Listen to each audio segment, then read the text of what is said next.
karena pasien itu pengennya terlihat lebih muda ya dari usianya, mungkin sekitar usia 50-an ke atas, tapi pengennya dia lebih muda lagi gitu kan. Nah, namun yang namanya dokter estetik itu bukan untuk merubah struktur tulang, karena dokter estetik itu hanya seperti dokter kecantikan, dia hanya bisa mempercantik, memperindah, mencerahkan, mengencangkan, tapi tidak bisa merubah struktur tulang. Kalau yang melakukannya ini bukan dokter, nah ini hati-hati ya buat kalian semua. Kemungkinan terjadi kesalahan yang fatal itu sangat amat besar.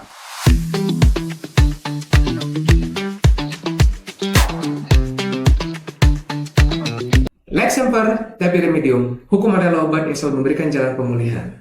Sahabat-sahabat dokter lawyer sekalian, sering saya ditanyakan tentang masalah kecantikan ketika saya live atau ketika saya berinteraksi dengan sahabat-sahabat dokter lawyer. Banyak di antara sahabat-sahabat dokter lawyer itu adalah wanita-wanita, ibu-ibu yang memang menginginkan mendapatkan informasi yang benar tentang kecantikan. Beberapa di antaranya menanyakan tentang bagaimana cara perawatan misalnya payudara supaya menjadi lebih baik, supaya tidak rusak ketika semasa hamil dan juga pasca menyusui. Oke, hari ini kita kedatangan, saya mengundang seorang tamu yang sangat istimewa, teman sejawat saya yang menggelutin di bidang kecantikan, yaitu Dr. Susan Mas. Selamat sore, Dr. Susan. Selamat sore, Dok. Apa kabar hari ini? Alhamdulillah sehat. Sehat. Jadi Dr. Susan, ini kan saya sering nih dipertanyakan oleh sahabat-sahabat dokter lawyer ya ketika saya live. Mereka selalu memang mempertanyakan masalah perawatan kecantikan. Yang pada dasarnya itu kan bukan suatu keahlian saya gitu ya. Nah, akan tetapi menjadi suatu kewajiban buat saya untuk memberikan informasi ini kepada mereka karena kita sudah berinteraksi dengan para sahabat-sahabat dokter lawyer. Kita nih kepengen nih semuanya nih mendapatkan suatu pencerahan dan pengalaman yang pernah Dr. Susan lakukan ya selama Dr. Susan praktek di bidang estetika ini. Boleh nggak ya? Sebelum kita masuk ke materi, misalnya Dr. Susan bercerita dulu tentang siapa sebenarnya Dr. Susan? Perkenalkan, saya dengan Dr. Susan. Saya menggeluti dunia kecantikan ini dari tahun 2021, Dok. Oke. Iya, dari tahun 2021 sampai sekarang. Kemudian saya tertarik di dunia kecantikan ini karena mungkin sekarang lagi marak-maraknya ya, Dok, lagi banyak yang menggeluti kecantikan. Di samping itu mungkin karena terlihat kita juga sebagai dokter terlihat lebih cantik karena kita bisa mengetahui treatment apa yang cocok buat kita. Kemudian juga happy gitu, cara untuk mengerjakan ke pasiennya itu kita lebih happy. Jadi kayak passion kita aja gitu. Karena memang sebelumnya saya di manajemen seperti itu. Oh, sempat juga ya di manajemen rumah sakit ya? Iya, saya di manajemen itu udah kurang lebih sekitar 9 tahun, Dok. Jadi Dr. Susan ini kan akan lebih mudah bagi seorang wanita, memang ya, apalagi seorang dokter ya, untuk membimbing pasien-pasien wanita supaya kelihatan lebih cantik lagi. Karena wanita itu kan memiliki juga keinginan untuk cantik sendiri gitu ya, apalagi seorang dokter. Kemudian juga mendalami ilmu dan kursus-kursusnya itu. Tentu sudah banyak ya Dr. Susan menggeluti mendalami di bidang kecantikan ini. Jadi selama Dr. Susan praktek ini, kita masuk nih, selama Dr. Susan praktek, pernah nggak Dr. Susan itu mempunyai pengalaman-pengalaman mungkin menarik ya? Bisa jadi itu pengalamannya itu lucu, atau misalnya pengalaman itu memang suatu achievement bagi Dr. Susan. Boleh nggak diceritakan sama kita? Jadi pengalaman di dunia estetik ini dari awal ya, Dok ya, itu pengalamannya kita tuh mungkin karena kita di manajemen, terus tiba-tiba langsung ke estetik, kita harus kursus dulu nih, Dok. Jadi banyak pelatihan-pelatihan yang kita harus ikutin gitu kan. Kemudian setelah kita mengikuti pelatihan-pelatihannya, kita mulai untuk mencari tempat di mana kita dibutuhkan, mungkin di klinik-klinik kecantikan seperti itu.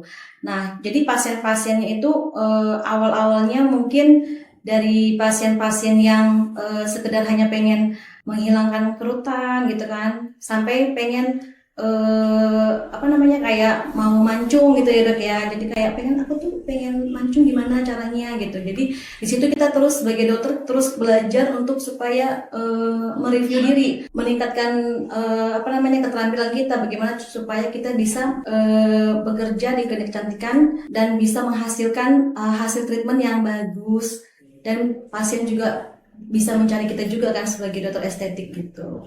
Pernah nggak ada pengalaman yang lucu nih dengan pasien misalnya terlalu menginginkan hal berlebih dan padahal itu sebenarnya tidak bisa dilakukan seorang dokter estetik, itu misalnya harus dilakukan dengan radikal operasi misalnya, itu gimana? Ya, jadi ada juga pengalaman di mana pasien itu pengennya terlihat lebih muda ya dari usianya, mungkin sekitar usia 50-an ke atas, tapi pengennya dia lebih muda lagi gitu kan.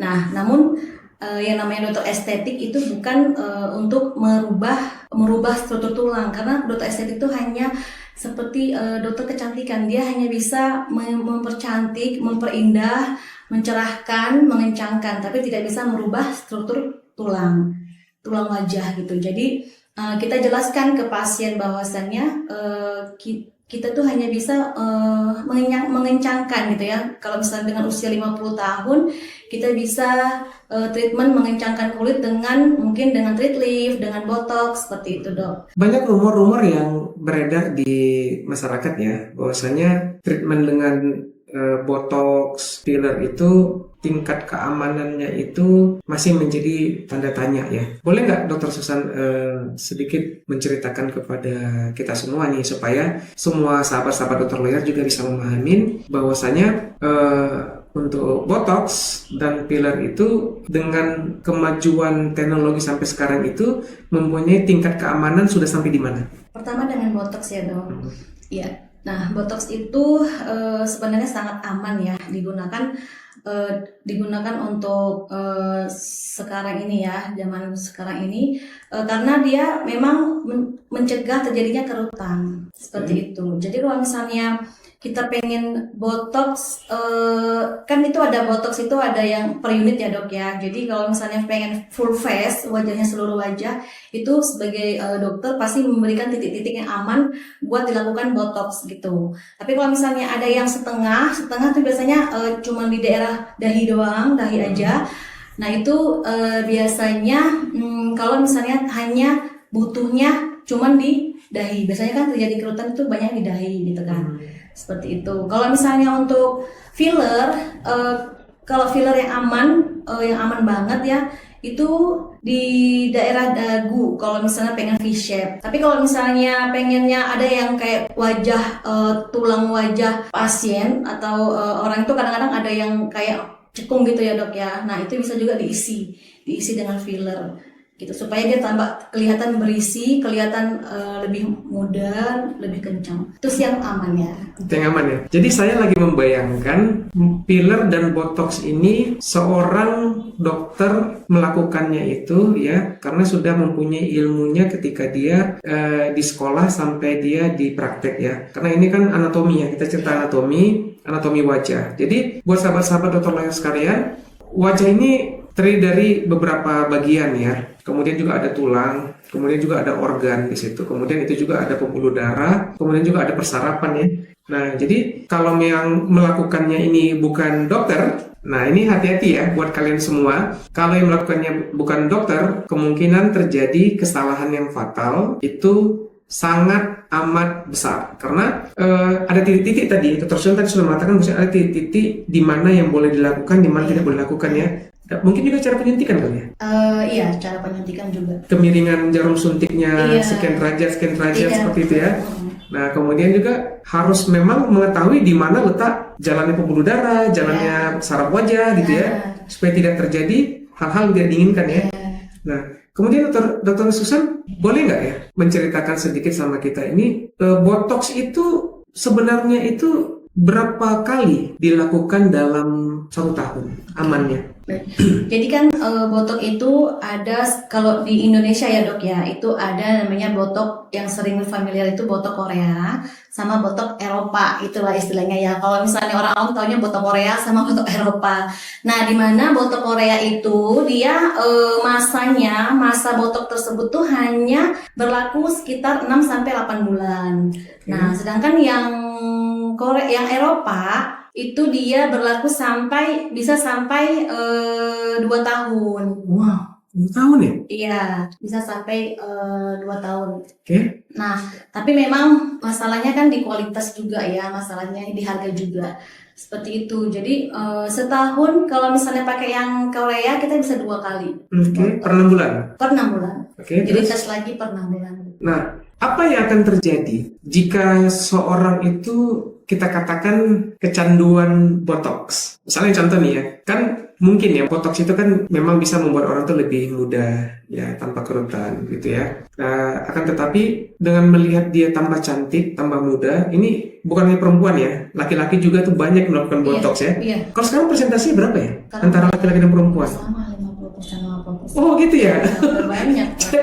Jadi pemirsa, semua sahabat-sahabat dokter lawyer itu ternyata sekarang antara laki-laki dan perempuan untuk perawatan itu ternyata udah mempunyai kemauan dan keinginan yang sama ya. Jadi antara laki-laki sama perempuan itu sudah nggak bisa dibedain lagi dong ya.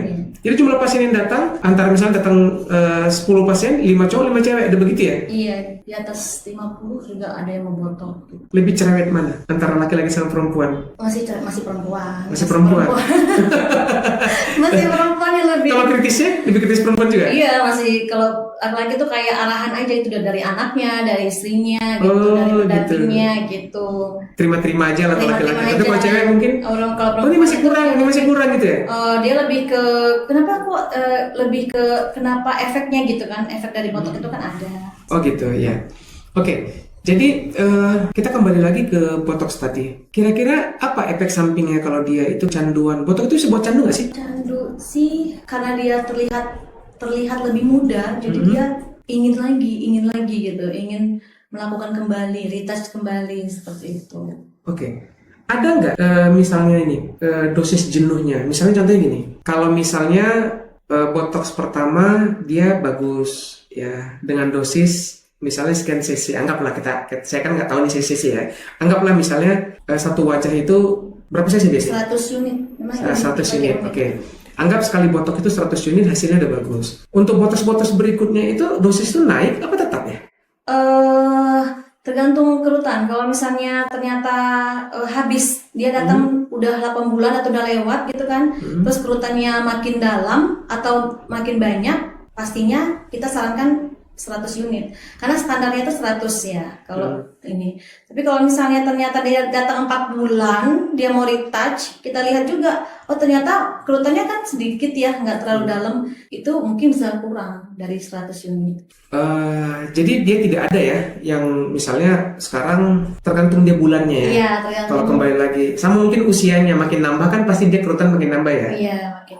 Oke, paham. Mudah-mudahan sahabat-sahabat dokter lain sudah paham ya. Artinya banyak literatur yang mengatakan bahwasanya botox itu ya, apalagi kalau kita ambil dari dokter-dokter kecantikan ya sampai ke luar negeri kali ya, mengatakan bahwa ini aman ya. Sebenarnya botox itu bahannya dari apa sih? Dia dari botol minum, dia dari cairan. Cairan sebenarnya kan memang kalau dilihat dari isi cairannya itu banyak ya komposisinya gitu. Ada yang mungkin ada yang halal, ada yang non halal gitu ya. Kalau di Indonesia gitu disebutnya gitu ya. Jadi memang berbeda-beda. Ada yang ada yang maunya yang pakai yang halal ya, yang jangan ada dari racikan babnya gitu kan, seperti itu. Atau ada yang nggak apa-apa dok, yang penting bagus gitu, ada juga yang kayak gitu. Oh, saya juga baru tahu ya, ternyata ada kandungan dari ini ya, dari babinya ya itu ya. Oh gitu. Jadi buat kalian semua ini pengalaman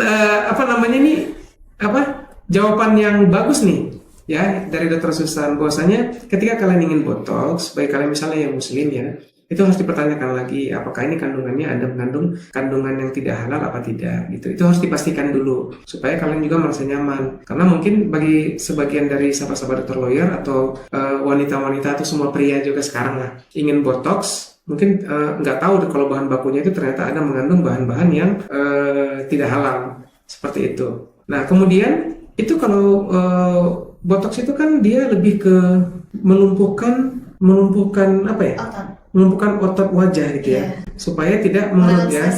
Oh, dia merelaksasi. Dan itu tidak ada suatu kejadian, ada nggak pernah suatu kejadian ternyata kelumpuhan otot wajah itu permanen gitu karena botox? Oh, nggak permanen kan? Dia sesuai dengan jenis botok yang digunakan. Kalau misalnya memang dia ternyata sampai 6 bulan, ya setelah 6 bulan itu dia akan kembali seperti semula kalau memang terjadi kesalahan dalam pembotokan, dalam penyuntikan gitu. Tapi kalau misalnya ternyata tidak ada kesalahan atau memang udah bagus gitu ya, dia pokoknya masanya sampai sesuai dengan yang digunakan gitu. Oke, nggak, saya pernah nggak ada suatu kejadian ternyata karena keseringan botox nih. Setiap 6 bulan botox, setahun ada berapa kali botox, ada yang retouch, ya kan, terlalu sering retouch.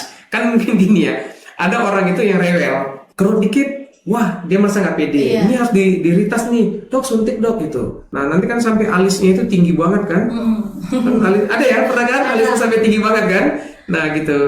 Ya banyak juga sih orang-orang ya, kalau saya lihat itu di televisi, di TikTok, di mana-mana itu orang-orang yang terkenal di Indonesia ya, baik itu artis, baik itu juga mantan pejabat gitu ya, yang alisnya itu tinggi banget, sampai mukanya itu kaku banget kelihatan gitu, sampai senyum aja nggak bisa gitu ya.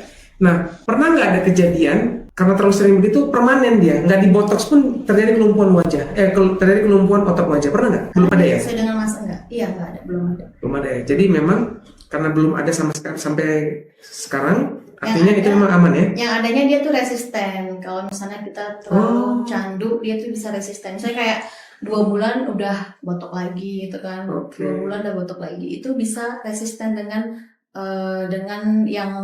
cairan yang digunakan. Kalau misalnya memang terlalu cepat untuk di-retouch. Oke, kita sekarang ke pilar. Kalau pilar itu teorinya itu kan memasukkan suatu zat ke dalam di bawah kulit ya. Di bawah kulit apa di otot? Di bawah. Di bawah kulit ya, supaya apa? Di bawah, bukan di bawah kulit, tapi di bawah otot. Wajah. Dia di bawah. Supaya mengisi. Kalau filler itu dia tujuannya mengisi kekosongan. Karena kolagen kulit yang sudah menurun. Iya, bisa jadi karena kolagen, tapi bisa jadi karena struktur tulang. Itu zat yang bahan yang dimasukkan tadi itu prosesnya apakah dia permanen apa diserap tubuh kembali ya? Dia itu diserap tubuh.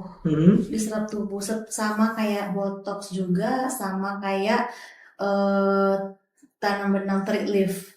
Dia diserap oleh tubuh. Cuman memang filler ini kalau dilihat dia tuh bisa lama, penyerapannya tuh bisa lama. Walaupun misalnya dia bilang di situ sekitar 8 bulan, 6 bulan udah bisa terserap kembali, tapi kadang kalau saya lihat ada pasien yang masih ada yang masih terisi gitu. Oh gitu ya.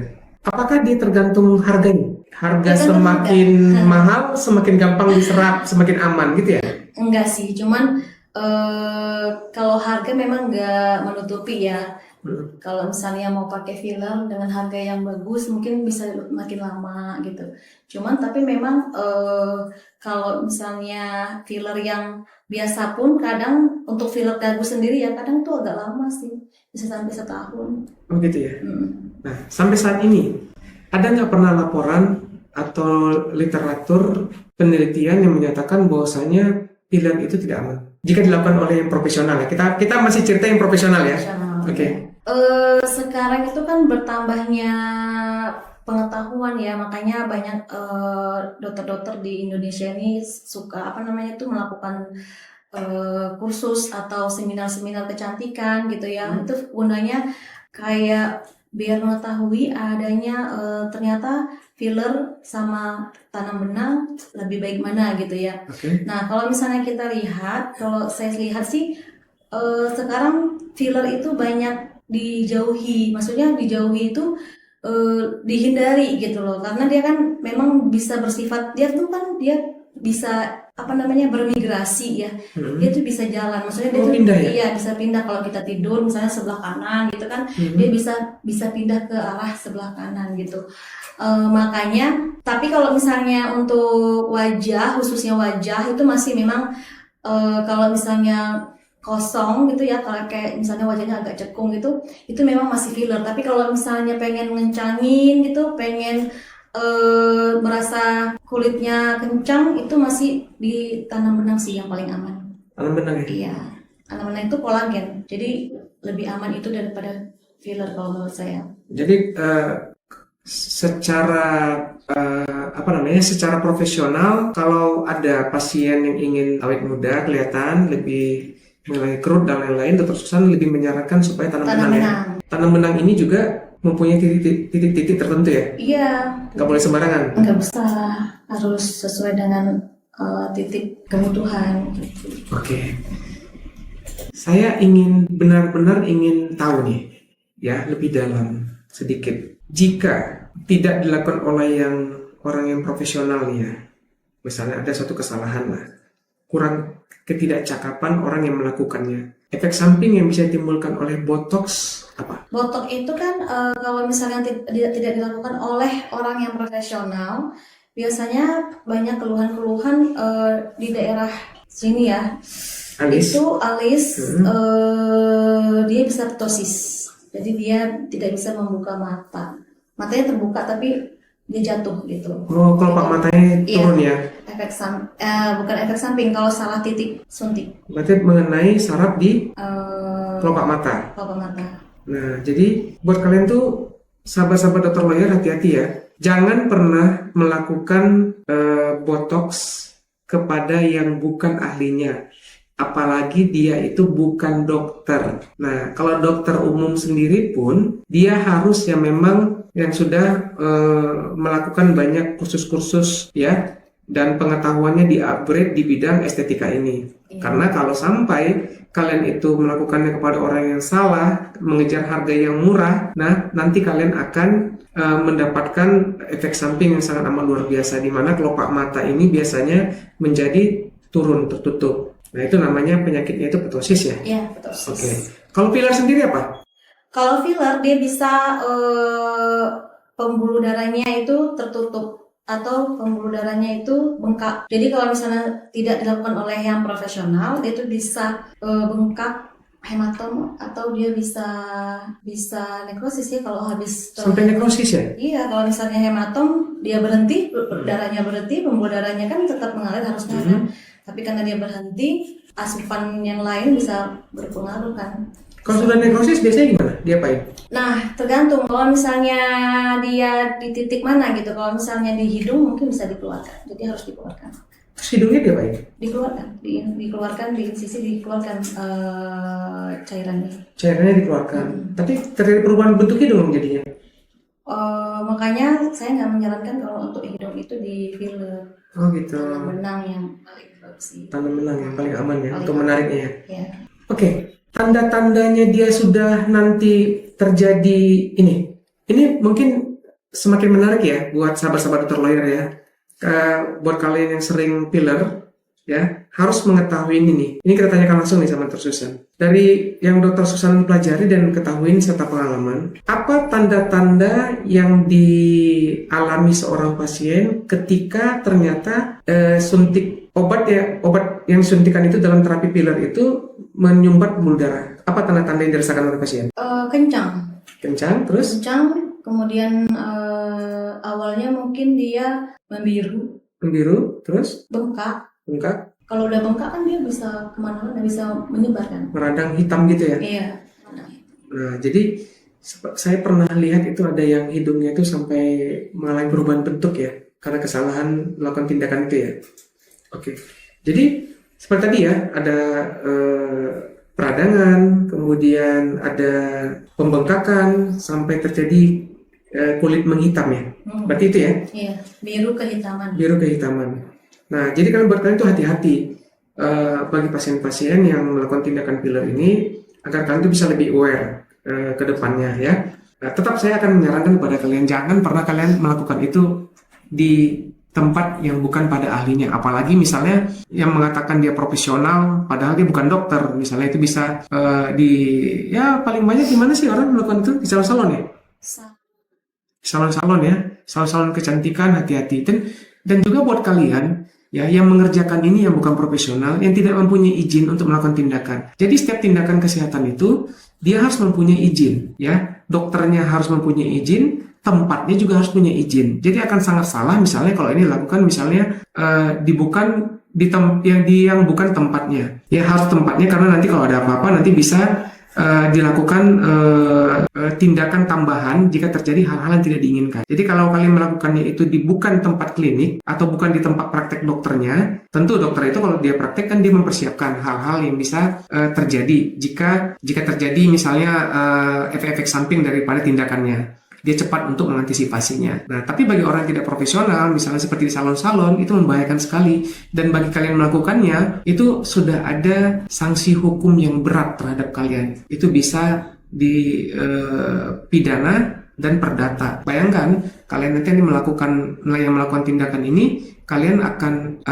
mendapat tuntutan perdatanya mengganti rugi, ya, sampai sekitar 5 miliar. Kemudian juga kalian juga bisa dituntutan penjara itu lama loh. Kemudian juga izin tempat kalian bekerja juga akan ditutup. Jadi jangan pernah melakukan hal-hal yang bukan kompetensi kalian. Oke, kita balik lagi ke Dokter Susan ya. Jadi kalau misalnya tanam benang itu aman kah? Aman. Sampai seaman itu, maka Dokter Susan lebih merekomendasikan. Iya, karena dia itu kalau misalnya filler, dia itu kan ada teknik untuk menyuntikannya kan. Kita harus aspirasi dulu, kemudian kalau nggak ada darah baru kita suntikan pelan, dan itu pun pelan-pelan, nggak bisa langsung langsung cepat gitu kita keluarkan fillernya.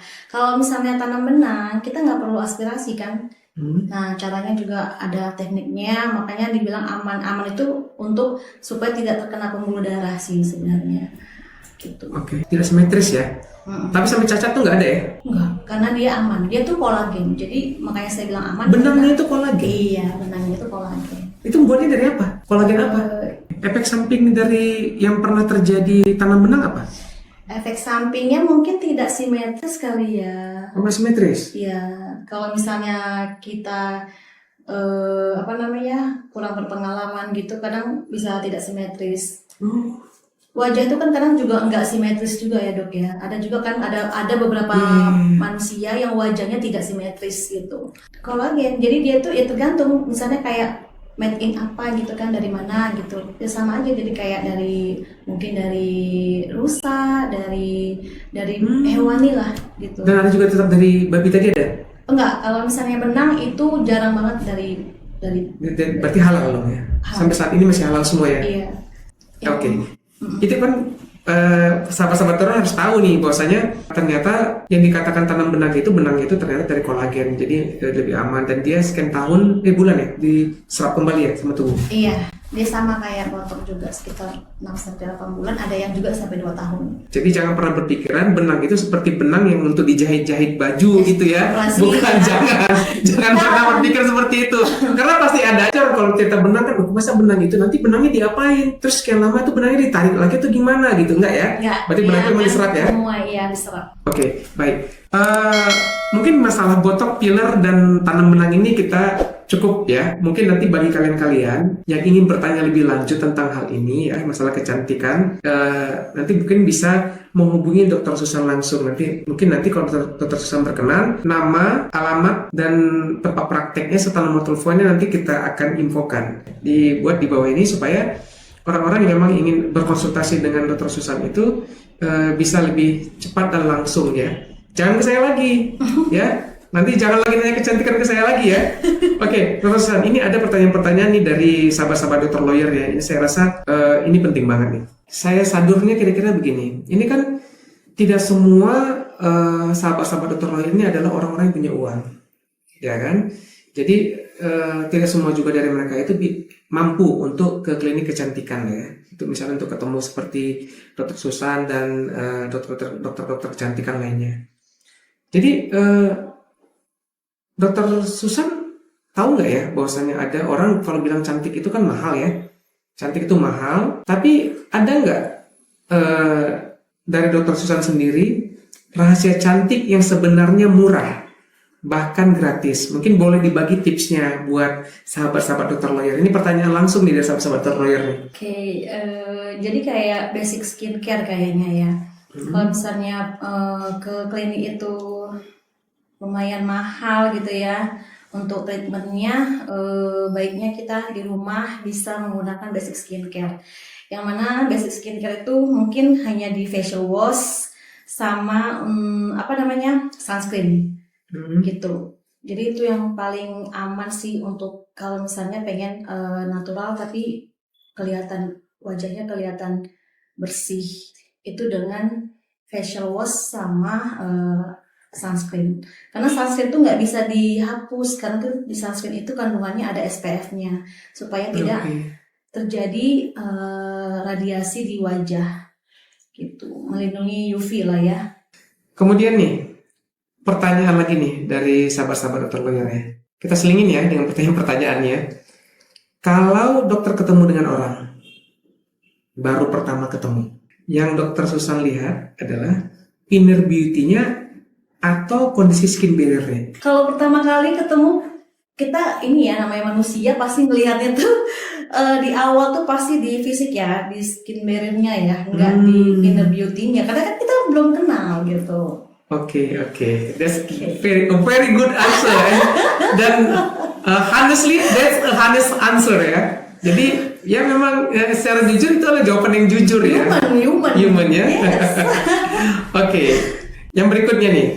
Jadi banyak orang yang wajahnya itu kalau dilihat tuh kan mirip-mirip tuh. Yeah. Jadi nih, dok, sekarang banyak orang yang wajahnya jadi kembar karena tren filler dan botox yang sama. Jadi kalau kita sering lihat di jalan-jalan tuh ya, tanpa mereka sadarin, tanpa wanita-wanita, sahabat-sahabat dokter lawyer ini sadarin, ya, mereka itu memiliki wajah itu yang mirip satu sama lain. Itu sering banget tuh kalau kita di jalan melihat ya.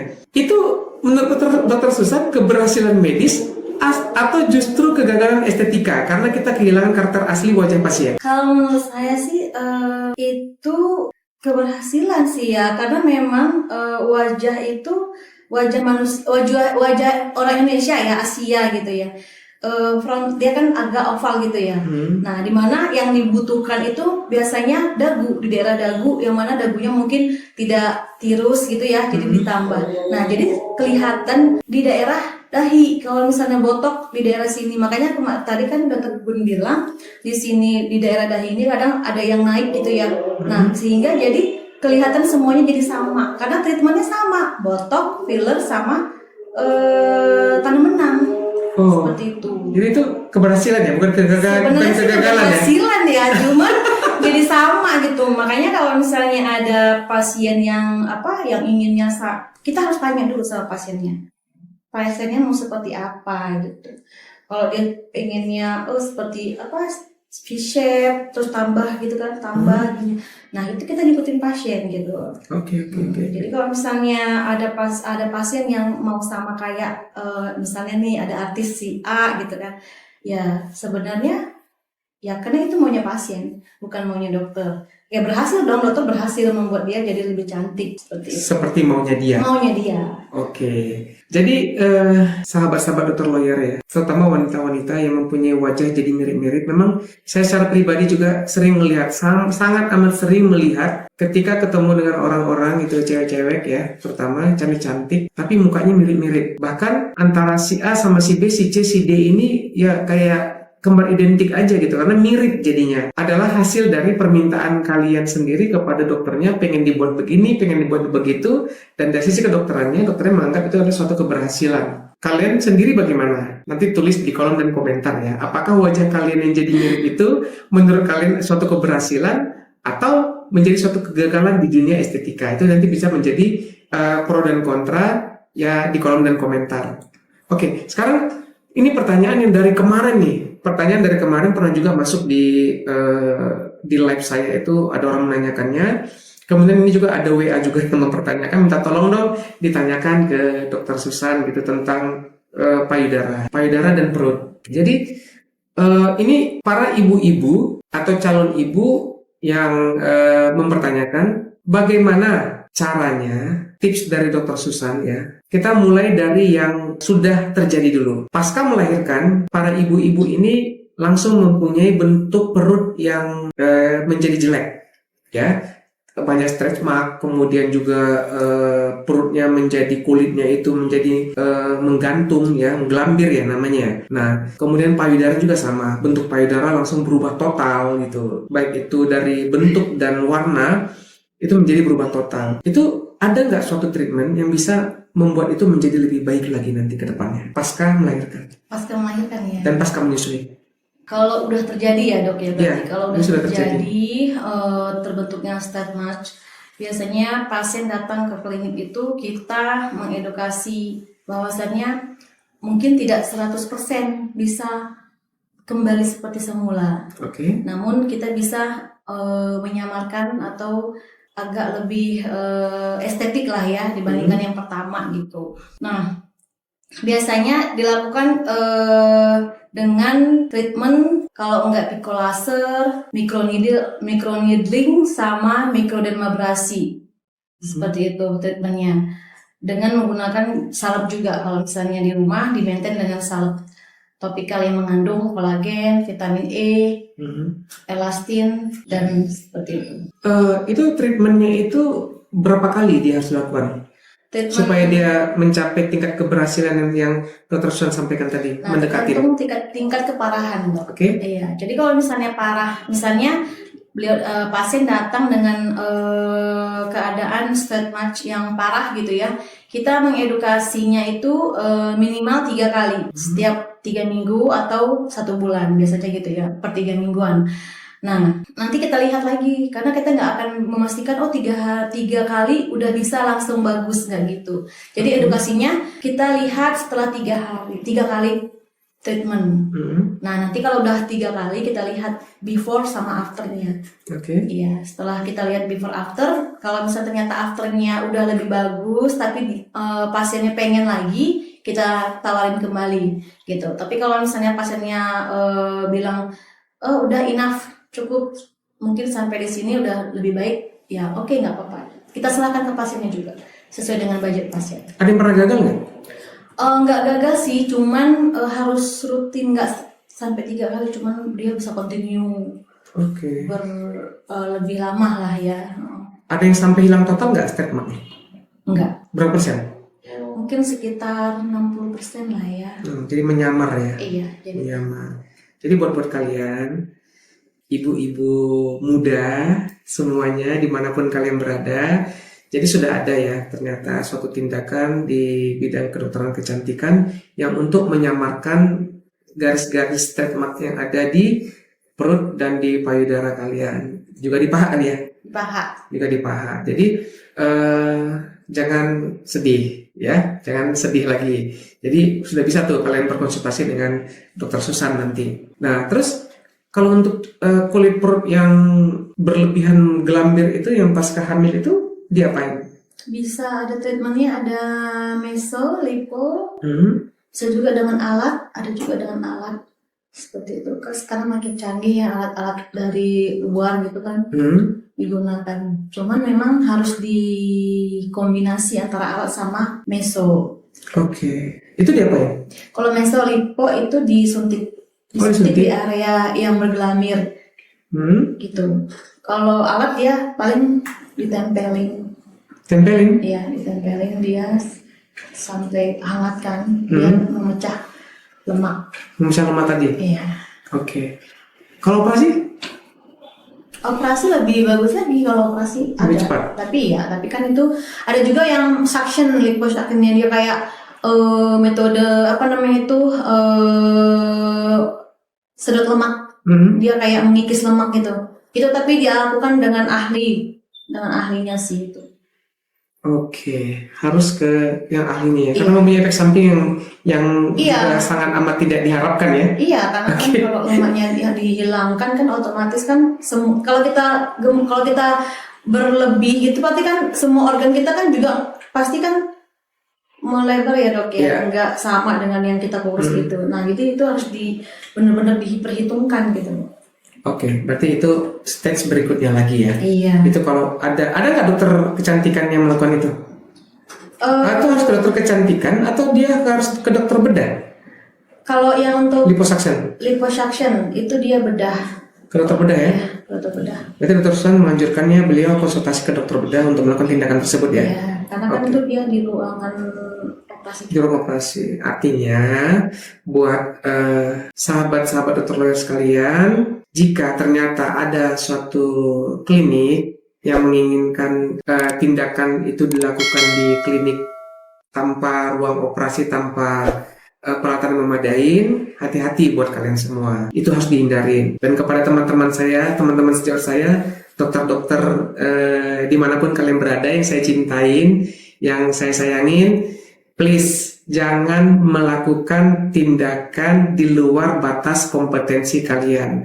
Karena nanti yang dirugikan adalah kalian sendiri. Karena kadang-kadang kejadian yang tidak diharapkan itu bisa datang kapan saja tanpa kalian sadari, dan itu bisa mengancam karir kalian, juga akan menguras semua tabungan yang pernah kalian tabung dari melakukan tindakan-tindakan yang lain di luar tindakan tadi. Itu akan habis semuanya. Jadi juga mendapat hukuman nanti penjara. Jadi jangan dilakukan ya. Oke, kita sepakat ya. Oke, Dokter Susan, tadi kan bagi yang sudah melahirkan, jadi ada nggak suatu treatment bagi ibu-ibu yang lagi hamil supaya dia nanti mengurangi terjadinya stretch mark dan perubahan bentuk payudara tadi? Cara mencegahnya gitu ya dok ya? Iya, cara mereka apa yang harus dilakukan? Ada nggak sih? Paling pencegahannya itu biasanya dilakukan dengan menggunakan krim atau salep topikal, atau dia dengan minyak zaitun, almond oil, supaya tidak terjadi keretakan bisa. Itu yang pertama. Kemudian yang kedua, jangan digaruk pada saat gatel, itu nggak boleh digaruk. Oh Nggak gitu boleh ya. asal garuk. Bisanya cuma dikasih mungkin dielus gitu ya, atau dimasas gitu ya, dengan lembut. Kemudian mungkin makanan juga jangan jangan memakan makanan yang berbau tajam gitu, supaya kan dia lagi hamil kan, jadi takutnya alergi atau apa gitu. Oh, jadi merangsang dia untuk menggaruk ya. Iya, nggak boleh. Jadi berarti artinya sebisa mungkin selama proses kehamilan hindari menggaruk berlebihan kepada area-area perut, paha, payudara tadi ya. Iya, daerah yang bisa mekar yaitu daerah lengan, paha, perut, bokong. Itu ya, dihindarin ya. Jadi itu tips dari Dr. Susan buat kalian semua. Kalau salepnya tadi ada salep tertentu yang nanti bisa juga ditanyakan Dr. Susan langsung. Kemudian juga ada tadi minyak zaitun tadi ya, supaya mencegah terjadi keretakan kulit. Iya, baby oil, apalagi almond oil, pokoknya yang berbau-bau oil lah. Sebenarnya begitu complicatednya yang dialami seorang wanita ketika dia hamil dan melahirkan dan menyusuinya. Nah, jadi memang ya buat para laki-laki ya memang harus benar-benar bisa menghormatin istri dan juga bisa menyayangi istrinya masing-masing ya, supaya karena terlalu banyak hal-hal yang mereka alamin ketika mereka proses dari mulai hamil sampai melahirkan, sampai juga terjadi perubahan bentuk tubuh, dan itu memang menjadi hal yang buat mereka juga itu menjadi suatu hal yang menyedihkan juga ya kali ya. Jadi beban pikiran juga buat mereka gitu ya. Jadi kalau mereka meminta budget untuk perbaikan itu ya, kalau memang ada ya silahkan berikan langsung ya. Oke. Jadi ini ada pertanyaan nih tentang payudara. Ketika menyusuin, Dr. Susan, lebih baik mana untuk menjaga kesehatan payudara dan bentuk payudara dengan menyusui langsung ke bayi atau dengan memakai alat sedot baru disusukan ke bayi? Lebih bagus mana? Lebih bagus mana? Sebenarnya kalau dibilang lebih bagus mana untuk bayinya ya, untuk bayinya sendiri itu DBF ya, langsung menyusui ASI gitu. Itu lebih bagus, tapi memang kalau misalnya ada bukan efek samping ya, mungkin karena kalau ASI itu kan kita pada saat menyusui pasti kan produksi ASI meningkat. Nah, di situ. Tapi kalau pada saat setelah menyusui produk ASI kan menurun. Nah, terjadilah pergelambiran, maksudnya terjadilah penurunan tidak kencang lagi nih payudaranya gitu. Nah, tapi kalau misalnya kita lihat dari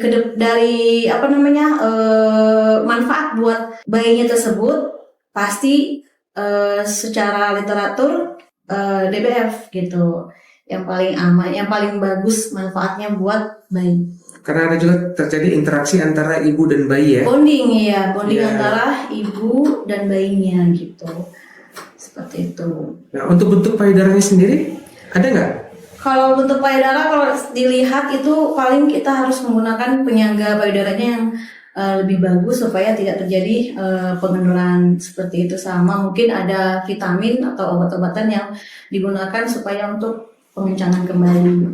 Jadi mitos yang mengatakan lebih baik disedot daripada menyusui langsung itu adalah salah ya? Salah Ya? Absolutely salah ya? ya. Jadi itu jawabannya. Jadi buat sahabat-sahabat Torloyer mempertanyakan itu sudah dijawab ya sama Dr. Susan bahwasanya alangkah lebih baiknya itu langsung menyusui pada bayi karena bagus buat bayinya sendiri, susunya juga segar terus ya, dengan suhu tubuh yang bagus, kemudian juga dengan kualitas yang tidak berubah, dan juga terjadi bonding, ikatan yang kuat antara ibu dan anak. Nah, berbeda dengan susu perasan seperti itu. Jadi saya rasa ada pertanyaan-pertanyaan yang banyak kepada like-nya Dr. Lawyer, yaitu sudah banyak dijawab ya. Ternyata sudah terjawab semua. Mungkin untuk sesi ini di sini dulu ya kita berhentinya, karena saya rasa semua yang dipertanyakan itu sudah dijawab sama Dr. Susan. Paling ini saya yang mau bertanya nih sama Dr. Susan nih sebagai pertanyaan terakhir. Menurut Dr. Susan, ya, yang pertama, lebih enak mana menjadi dokter umum atau dokter kecantikan? Pertanyaan yang kedua, apa harapan Dr. Susan ke depannya tentang dunia dokter estetika ini? Harapannya, karena saya dulu ya langsung jadi dokter manajemen, jadi saya tidak merasakan menjadi dokter umum dok. Kalau menjadi dokter umum pasti dia shift kan, shift pagi siang malam gitu. Tapi kalau dokter estetik itu lebih ke enjoy sih, kayak my passion aja gitu. Ya, gitu sih. The passion of general doctor ya. Yes. Terus lebih enak mana di manajemen daripada dokter kecantikan? Kalau di manajemen itu lebih ngurusin secara global ya rumah sakit gitu kan. Kalau estetik itu lebih ke itu saya bilang lebih ke enjoy. Lebih enak mana? Lebih enak di estetik kali ya dok, karena memang passion saya aja gitu. Saya pengen udahlah di estetik aja. Jadi lebih enak menjadi dokter kecantikan daripada dokter di manajemen untuk Dr. Susan. Ini untuk Dr. Susan, bukan buat dokter-dokter yang lain ya. Jangan nanti kalian semua buru-buru semua keluar dari manajemen nanti jadi pengen menjadi dokter kecantikan. Nah, itu bukan situ arahnya. Oke, itu satu pertanyaan. Saya itu kan orang Sumatera ya dok ya.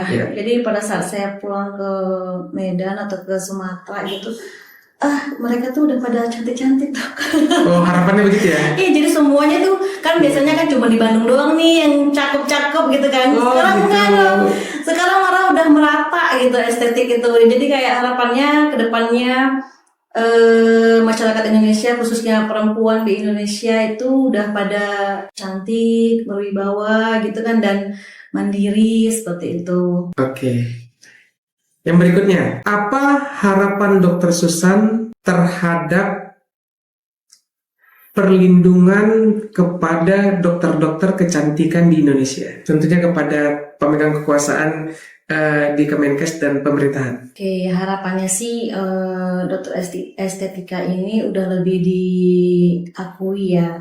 Cuman kan sekarang tuh saya lihat udah ada undang-undang terbaru ya untuk pembangunan klinik gitu. Tahun 2000 berapa itu klinik umum itu, klinik estetik itu masih secara standarnya itu masih persyaratannya itu masih jadikan umum gitu. Nah, tapi sekarang saya lihat udah ada perubahan untuk klinik estetik itu udah khusus untuk estetik. Jadi sebenarnya sih udah lebih baik gitu. Jadi harapannya lebih baik lagi, aturan-aturannya lebih jelas lagi, mana yang tidak boleh, mana yang boleh dilakukan oleh dokter estetik sama dokter yang belum ada kursus, belum ada kompetensinya, seperti itu. Oke. Closing statement dari Dr. Susan. Ada closing statement? Mungkin untuk pesan kepada sahabat-sahabat dokter lawyer sekalian yang ingin cantik dan lain-lain, mungkin ada closing statement? Iya. Kalau sahabat-sahabat dokter lawyer, ya saya sarankan kalau misalnya pengen cantik atau jangan memang dari luarnya aja ya kan, tapi tetap dari dalam diri kita juga gitu. Jadi percuma kalau misalnya kita cantik tapi inner beauty kita tidak keluar gitu. Jadi ya tetap cantik dari dalam, cantik juga dari luar. Oke, baik. Saya ucapkan nih terima kasih ya kepada Dr. Susan yang sudah meluangkan waktu di sore hari ini untuk memberikan edukasi dan pengetahuan kepada kita semua, sahabat-sahabat Dr. Lawyer juga tentunya. Dan semoga apa yang disampaikan oleh Dr. Susan ini bisa menjadi salah satu referensi penting di dalam kehidupan kita dalam memilih produk mana yang akan mau dipakai untuk membuat menjadi lebih cantik lagi, dan juga kehati-hatian di dalam memilih tempat untuk melakukan tindakan kecantikan. Jangan pernah melakukannya di luar klinik, jangan juga pernah melakukannya di klinik atau rumah sakit ya. Jangan juga pernah melakukannya itu kepada yang bukan dokter, yang mengaku-ngaku dokter, karena Anda secara langsung, bukan dari tidak langsung itu, sudah menyerahkan semuanya hal tersebut kepada orang yang melakukannya. Dengan kata lain, Anda sudah siap untuk mendapatkan hal-hal yang jelek ke depannya. Karena tidak ada suatu tanggung jawab yang baik dan penuh dari tempat yang bukan klinik atau rumah sakit, dan juga yang bukan dilakukan oleh seorang yang memang profesional di bidangnya, yaitu seorang dokter. Ya, karena dokter itu harus punya izin, ya. Kemudian klinik juga harus punya izin. Kemudian dokternya juga sudah melalui banyak hal ya untuk bisa melakukan tindakan tersebut. Jadi hati-hati kepada kalian semua. Ini menjadi catatan penting. Jangan main-main. Dan juga kepada kalian-kalian semua yang melakukan ini tapi bukan dokter, saya dengan tegas meminta tolonglah berhenti. Karena secara tidak langsung kalian itu sudah masuk ke dalam perangkap pidana dan kemudian juga perdata. Dan yakinlah sama saya, apa yang kalian tabungkan tadi tidak akan cukup untuk membayar semua satu kesalahan pun nanti. Dan juga kepada sahabat-sahabat saya dokter-dokter sekalian, kalau belum siap untuk melakukan tindakan baik secara keilmuan dan juga dari sisi skillnya, jangan lakukan. Pelajari lagi, gali lagi, jangan malu untuk magang, jangan malu untuk bertanya, dan juga jangan pelit untuk keluar uangnya untuk mendapatkan ilmunya. Segera urus SIP dan STR kalian. Semoga ini bermanfaat, karena saya tidak ingin melihat kalian itu ada pada tuntutan pasien dan tuntutan nanti di pidananya. Semoga ini bermanfaat buat kalian semua. Dari Menteng Jakarta Pusat, Dr. Lawyer mengabarkan untuk Anda semua. Salam sehat, salam cantik, dan salam estetika.